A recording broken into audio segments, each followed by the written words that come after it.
Hello friends, हाजिर हैं हम अपने एक और नए वीडियो के साथ। दोस्तों, पिछले वीडियो में हमने आपको बेबी एनिमल्स के बारे में बताया था, जिसमें कई सारे लोगों ने कमेंट्स करके हमसे ये गुजारिश की कि हम इस वीडियो का पार्ट 2 भी बनाएं। तो दोस्तों, हाजिर है हम इस बेबी एनिमल के पार्ट 2 वीडियो के साथ। तो बने रहिए वीडियो के एंड तक।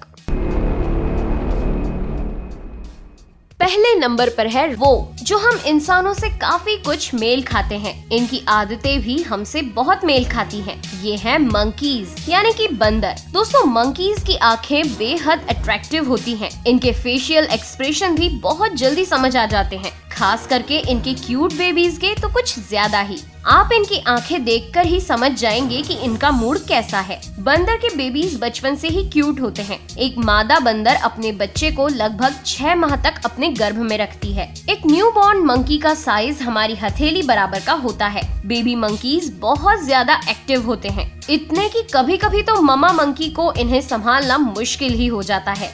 वैसे फ्रेंड्स, कुत्ते और बिल्लियों के न्यूबॉर्न बेबीज तो आपने बहुत बार देखे होंगे, लेकिन हमें पिछले वीडियोस में आप लोगों के ऐसे काफी सारे कमेंट्स मिले जिनमें आपने कैट्स एंड डॉग्स के बारे में न्यूबॉर्न बेबी दिखाने की इच्छा जाहिर की है। दोस्तों, कैट एक ऐसा एनिमल है जिसे कई लोग पसंद करते हैं तो कई लोग डरते हैं, लेकिन सच मानिए, इनके न्यूबॉर्न बेबीज बेहद ही क्यूट होते हैं। अगर आपको कैट्स पसंद नहीं भी होंगी, तब भी आपको ये बच्चे पसंद आ जाएंगे। वैसे तो दुनिया के हर प्राणी का सिर जन्म लेने के समय शरीर के कंपैरिजन में थोड़ा बड़ा होता है, लेकिन कैट्स के बच्चों का सिर बड़ा होने के साथ साथ ऊपर से एकदम गोल होता है।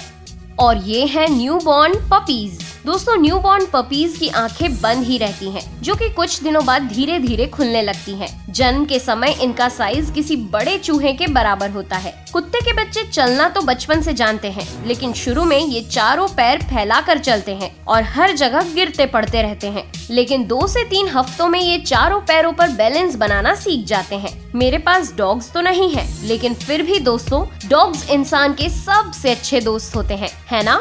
चौथे नंबर पर है स्पाइडर्स, मकड़ियाँ। देखिए दोस्तों, बेबीज किसी भी जीव के हों, वो क्यूट ही लगते हैं, फिर चाहे एडल्ट जीव कितना ही अजीब दिखता हो। तो दोस्तों, अगर आपको अरेक्नोफोबिया या किसी तरह का मकड़ियों का फोबिया ना हो, तो ही आप आगे का वीडियो देखें, क्योंकि मकड़ियाँ बच्चों को कैसे जन्म देती हैं, ये देखना थोड़ा डिफिकल्ट होगा। एक मादा मकड़ी एक बार में 3000 से अधिक बच्चे दे सकती है। मकड़ी के बच्चों को स्पाइडरलिंग कहा जाता है। असल में मकड़ी के बच्चे अंडे के अंदर ही पूरी तरह विकसित हो जाते हैं। किसी एडल्ट स्पाइडर और बेबी स्पाइडर में फर्क सिर्फ साइज का होता है। कुछ प्रजातियां ऐसी हैं जो केवल अंडे देती हैं और अंडे की ही देखभाल करती हैं, जबकि कुछ स्पाइडर्स अंडे से बाहर निकले स्पाइडरलिंग की भी देखभाल करती हैं। हालांकि कुछ बेबी स्पाइडर्स खुद की देखभाल करना बहुत जल्दी सीख जाते हैं और जल्दी जल्दी बढ़ते भी हैं। इनकी उम्र 1 से 2 साल तक होती है। 5वें नंबर पर है कैंगरू, हमारी भारतीय भाषा में कंगारू।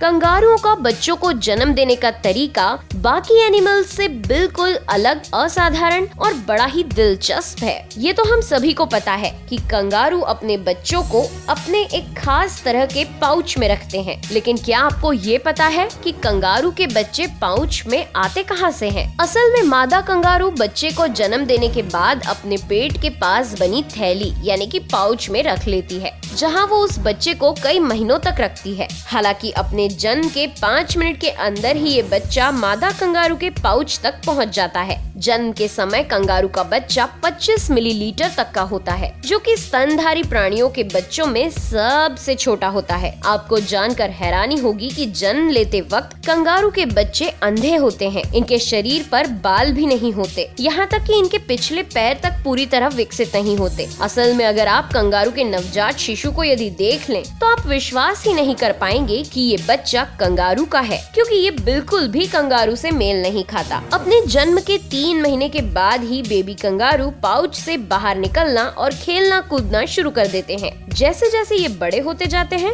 वैसे वैसे ही इन्हें थैली यानी कि पाउच की जरूरत भी कम पड़ती है और लगभग 8 महीनों के बाद बेबी कंगारू पाउच को हमेशा के लिए छोड़ देते हैं। 6वें नंबर पर है स्नेल, घोंघा। यूं तो घोंघे देखने में बड़े ही अजीब लगते हैं। बावजूद इसके कुछ लोग इन्हें बड़े शौक से पालते हैं और कुछ लोग इन्हें बड़े ही शौक से खाते भी हैं। चीन और जापान में तो ये स्नेल्स डिलीशियस डिश के रूप में परोसे जाते हैं। खैर, हम जैसे लोग तो स्नेल्स को देखने के बाद बस उसे भगा देते हैं। पर क्या आपने कभी स्नेल्स का नवजात शिशु देखा है? ये एक बहुत ही चिकनी या हम कहें गिलगिली त्वचा वाला जीव होता है। पहले तो मादा घोंघा अंडे देती है, जिनमें से 2 से 4 हफ्तों के बाद बेबी स्नेल बाहर निकलते हैं। एक एडल्ट स्नेल और बेबी स्नेल में फर्क बस इतना होता है कि बेबी स्नेल ट्रांसपेरेंट होते हैं। इन्हें देखकर ऐसा लगता है मानो ये बेबी स्नेल नहीं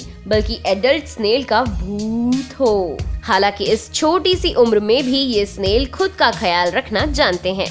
7वें नंबर पर है पोलर बियर्स, ध्रुवीय भालू। सॉल्ट वाटर क्रोकोडाइल के बाद पोलर बियर दूसरे नंबर का सबसे बड़ा प्रेडेटर है। ये जितना बड़ा है उतना ही खतरनाक भी। लेकिन जब बेबी पोलर बियर जन्म लेता है तो वो बहुत ही क्यूट होता है। दिखने में ये बिल्कुल किसी कुत्ते के बच्चे की जैसा ही दिखता है। ये इतने सेम होते हैं कि अगर किसी कुत्ते के बच्चे और पोलर बियर के बच्चे को आपके सामने रख दिया जाए तो आप पहचान ही नहीं पाएंगे कि कौन सा कुत्ता है और कौन सा भालू। बेबी पोलर बियर अंधे होते हैं और इनका वजन जन्म के समय 400 से 600 ग्राम तक का होता है। इनकी उम्र 15 से 20 साल तक की होती है। मादा पोलर बियर बच्चों को जन्म देने के बाद कई महीनों तक गुफा में ही रहती है। पपीज की तरह दिखने के कारण ही बेबी पोलर बियर सभी को पसंद आते हैं। जरा इस बछड़े को तो देखिए, ये कितना खूबसूरत है। एक गाय 9 महीनों तक बछड़े को अपने पेट में रखती है, जिसमें आखिरी 2 महीनों में बछड़े बहुत जल्दी ग्रोथ करते हैं।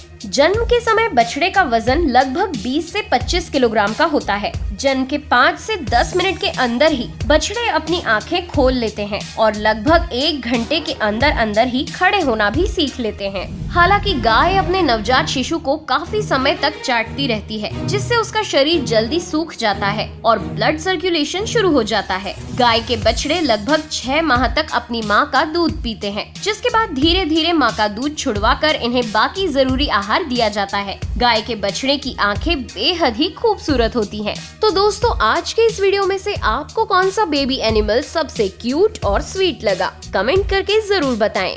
पसंद आया हो तो लाइक करने के साथ साथ ही अपने दोस्तों के साथ भी शेयर कर दें। फिर मिलेंगे अगले वीडियो में नए टॉपिक के साथ। तब तक के लिए नेहा आगरकर को दे आज्ञा। नमस्कार, टाटा, बाय बाय।